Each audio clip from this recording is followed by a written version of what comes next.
ପିଲାମାନେ ବସ ସମସ୍ତେ। ଆଜି ଆମେ ଗୋଟେ ଗପ ଶୁଣିବା ନା? ତମେ ସବୁ ଘରେ ଗପ ଶୁଣ।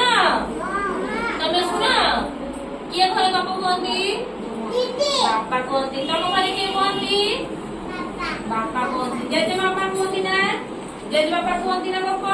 ଆଚ୍ଛା, ସମସ୍ତେ ଆମେ ଆଜି ଗୋଟେ ସୁନ୍ଦର ଗପଟିଏ ଶୁଣିବା ହେଲା। ଦିବ୍ୟାଂଶୁ ତମେ ଗପ ଶୁଣିବ ନା? ଆଚ୍ଛା ଠିକ ଅଛି, ସମସ୍ତେ ମନେ ଦେଇକି ଶୁଣ ଗପ।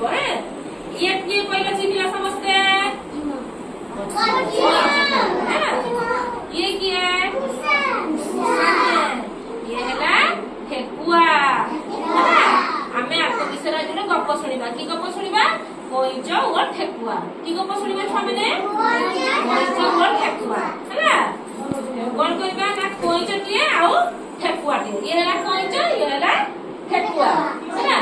ଏମାନେ ଦି ଜଣ କିପରି? ଦି ଜଣ ବହୁତ ସାଙ୍ଗ ହୋଇଥାନ୍ତି ହେଲା।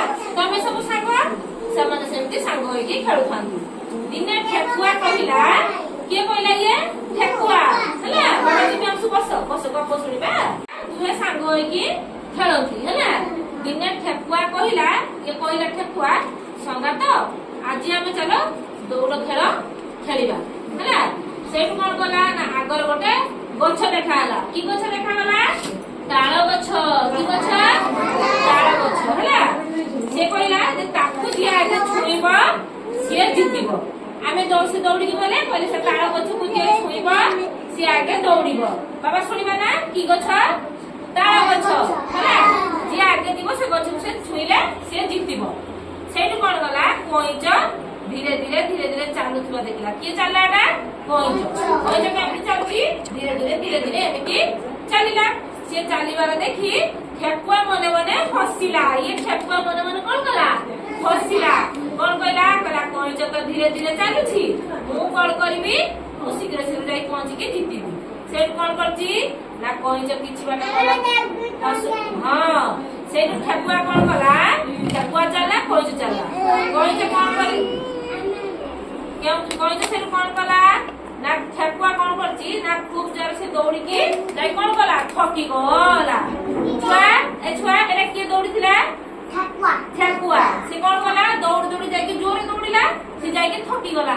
ଥକି ଯାଇକି କଣ କଲା? ଗୋଟେ ଗଛ ଛାଇ ମୂଳରେ ଧୀରକି ଶୋଇ ପଡିଛି। କହିଲା କଇଁଚ ତ ଧୀରେ ଧୀରେ ଧୀରେ ଧୀରେ ଆସୁଛି, କଇଁଚ ଆସିଲା ବେଳକୁ ମୁଁ କଡ଼େଇ ଭିତରେ ଶୋଇ ପଡିଥିଲି। ସେଠୁ ସେ କଣ କରିଛି ନା ଇଏ ତାର ଶୋଇ ପଡିଲା ଗଛ ମୂଳରେ। କଇଁଚ ତାର ଧୀରେ ଧୀରେ ଧୀରେ ଧୀରେ ଯାଇ ସେ ତାଳ ଗଛ ମୂଳକୁ ଯାଇକି ପହଞ୍ଚିକି ବସିଛି। ଯେତେବେଳେ ଠେକୁଆର ନିଦ ଭାଙ୍ଗିଛି, କହିଲା ଗଛକୁ ଚାହିଁଲା, କହିଲା କାଇଁ ଠେକୁଆ ତ ଦେଖା ଯାଉନାହିଁ, ତାହେଲେ ଠେକୁଆ ବୋଧେ ଆସିନାହିଁ। ସେଠୁ ଠେକୁଆ କଣ କଲା?